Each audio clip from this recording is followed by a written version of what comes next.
Est-ce que vous savez qu'avoir des prêt-à-porter, des salons de coiffure, des salons d'esthétique, des salons cosmétiques, est-ce que vous savez que tout ceci est une arnaque et que vous perdez beaucoup d'argent?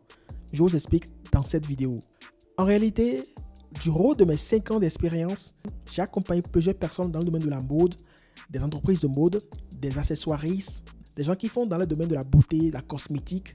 Et durant de mes 5 ans d'expérience, je pourrais dire en une seule phrase que avoir des prêt-à-porter, des ateliers, des salons, c'est juste une grosse arnaque et que vous perdez donc beaucoup d'argent. Je vous raconte ici l'histoire d'une dame afin que vous puissiez mieux comprendre ce que je suis en train de faire signifier. Là, c'est une dame qui nous a contacté, c'est une dame togolaise qui a fait près de 15 ans en Allemagne et elle est de retour dans son pays et le but en réalité c'était d'investir parce qu'elle avait épargné un peu plus de 30 000 euros, ça fait combien? Ça fait 18 millions de francs CFA qu'elle avait épargné et qu'elle voulait investir dans des domaines très spécifiques. Donc elle voulait investir pour gagner plus d'argent par la suite. Elle a donc décidé de faire dans la mode.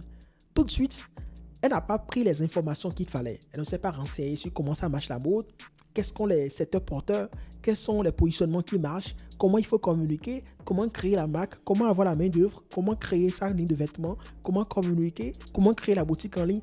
Elle ne s'est renseignée sur rien de tout ça. Grosse erreur. Elle s'est lancée directement. Vu qu'elle avait de l'argent, environ près de 20 millions de francs CFA, elle a rapidement pris un local, un grand local. Elle a ouvert un très grand showroom qui lui a coûté environ près de 10 millions de francs CFA. Elle a vu par la suite des couturiers de quartier, a confectionné plusieurs collections et a installé dans sa boîte. Elle me faisait comprendre que la boîte au total lui coûtait environ près de 12 millions de francs CFA au total. Maintenant, on en vient au rendement. Est-ce qu'elle a été rentable? La réponse, c'est non. Actuellement, là où je vous parle, je l'ai prise hier, elle a fermé sa boîte et actuellement, elle est à la maison. Qu'est-ce qui s'est donc passé? Je vais vous raconter. Elle vu qu'elle avait beaucoup d'argent, elle pensait en réalité que la façon dont la mode fonctionne, c'est qu'il faille avoir une boîte. Quand tu as un showroom, un grand showroom bien placé au bord de grands goudrons, tu auras beaucoup de clients qui viendront. Grosse erreur. Elle ne savait pas en réalité communiquer. Elle ne savait pas en réalité comment faire pour attirer des clients depuis Internet, depuis d'autres endroits vers sa boîte. Elle ne savait pas comment créer des réseaux, créer des communautés pour attirer des personnes vers sa boîte. Elle n'en savait absolument rien. Et quand elle avait la boîte, vu que c'est quelque chose de nouveau, elle avait des amis qui venaient, des amis qui pouvaient acheter. Parce que déjà, vous avez vu, elle a investi 12 millions. C'est un grand showroom. Donc forcément, ce n'est pas accessible à tout le monde. Donc, il y avait beaucoup de gens forcément qui ne pouvaient pas venir. Mais il y avait ceux qui venaient, qui voyaient les tenues. Les tenues étaient superbes. L'endroit était vraiment chic. Donc, les gens venaient acheter. Mais au bout de 2, 3, 4, 5 mois, elle n'avait pratiquement plus de clients. Elle payait le loyer, les charges, tout ça, ça lui coûtait environ 300 000 francs CFA, près de 500 euros par mois pour les charges. Et elle a fait ceci pendant 10 mois. Donc, elle a eu des charges de plus de 5 000 euros, d'accord, c'est-à-dire quasiment près de 3 millions de francs CFA, sans pour autant rentabiliser les 12 millions qu'elle a investis. Donc, en dehors des 12 millions qu'elle a investis au départ, elle a encore dépensé 3 millions de francs CFA. Donc, ça fait 15 millions de francs CFA, mais elle n'a encore rien rentabilisé du tout. Qu'est-ce qui a donc occasionné tout ceci? C'est juste son manque de connaissances. Au lieu de trouver des personnes qui font dans le domaine de la mode, des gens pour l'accompagner, pour déjà commencer par créer une marque, pour commencer déjà par communiquer, pour commencer déjà par créer une ligne de vêtements en ligne et faire le lancement depuis la maison, elle s'est précipitée parce qu'elle avait de l'argent, elle s'est précipitée et le résultat, c'est un gros poteau. Il faut savoir qu'avoir l'argent, ce n'est pas ce qui est important. Beaucoup de gens ont d'argent, beaucoup de gens m'ont déjà contacté pour les mêmes problèmes où ils ont ouvert des salons de beauté, des salons de coiffure, ils ont ouvert des prêt-à-porter vraiment très prestigieux à plusieurs milliers d'euros. Mais en réalité, ils ont tous fermé. Et ceci à cause de même problématique. Ces personnes ne prennent pas le temps de communiquer sur les entreprises. Les gens, souvent, quand ils ont beaucoup d'argent, ils pensent que voilà, quand ils ouvrent en fait un grand showroom, les clients viendront d'eux-mêmes. Non, ça ne se passe pas comme ça. Never. Absolument.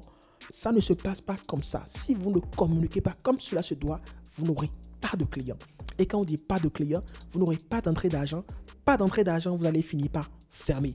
Parce que vous allez évoluer à sorte négative. Si actuellement tu me suis, tu veux ouvrir un prêt-à-porter, un salon, la première des choses à faire, c'est pas ouvrir le prêt-à-porter ni le salon. Non, c'est pas la première des choses à faire. Tu dois d'abord attendre, rester dans ta maison, commencer déjà par créer, développer une marque, commencer déjà par créer une boutique en ligne, commencer déjà par communiquer en ligne pour déjà avoir des clients. Une fois que tu as les clients maintenant, tu peux maintenant songer maintenant à ouvrir un prêt-à-porter, à ouvrir un truc physique. là, ce sera plus une arnaque, ce sera normal parce que tu as une base de données clientèle en ligne. Donc, quand tu viens en physique, c'est juste pour que tes clients viennent facilement en physique, mais te jeter directement dans la gueule du loup en physique, c'est très dangereux. Beaucoup de gens l'ont fait, ils ont perdu plusieurs millions de francs CFA. Si vous avez un projet d'ouvrir un prêt-à-porter, d'ouvrir un salon de beauté, un salon de coiffure, peu importe, prenez votre temps. Réfléchissez d'abord, créez une marque. Travaillez sur la communication, travaillez sur votre marque, travaillez sur votre boutique en ligne. Créez d'abord une base, une communauté en ligne, une base de données clientèle, des gens qui achètent déjà chez vous à la maison, en ligne. Et une fois cela fait, maintenant, vous lancez maintenant en physique. Là, c'était mon partage pour vous aujourd'hui, afin que vous puissiez comprendre les enjeux. Perdre de l'argent, c'est quelque chose qui fait excessivement mal. Peut-être que ce n'est pas encore votre tour, mais si vous tombez sur cette vidéo, vous êtes très chanceux parce que là, vous allez éviter cette grosse erreur que beaucoup de gens font.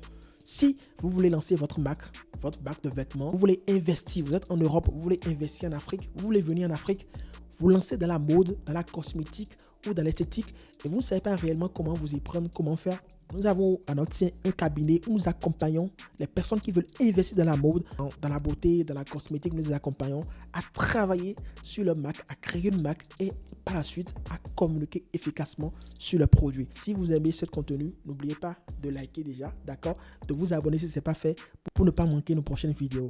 Ciao.